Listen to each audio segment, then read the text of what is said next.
শিক্ষার্থীরা, আজ আমরা একটা নতুন টপিকস নিয়ে আসলাম। টপিকসটা খুবই গুরুত্বপূর্ণ, পরীক্ষায় এই জায়গা থেকে প্রশ্ন আসে।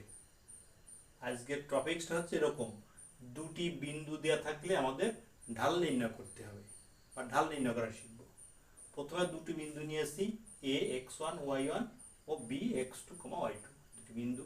তাহলে প্রথমে ঢালের সূত্র হচ্ছে, ঢালটাকে আমরা এম দ্বারা প্রকাশ করি। ঢাল এম সমান y2 বিয়োগ y1 বাই x2 বিয়োগ x1। আমরা তো সূত্র দেখলাম। এখন আমরা সংখ্যাভিত্তিক দুটো বিন্দু নিয়েছি।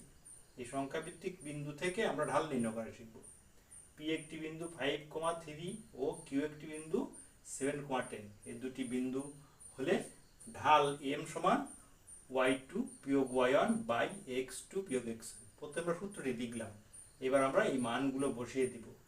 y2 হচ্ছে 10 বসিয়েছি, বিয়োগ y1 হচ্ছে 3 বসিয়েছি, বাই x2 হচ্ছে 7 বিয়োগ x1 হচ্ছে 5 আমরা বসিয়েছি।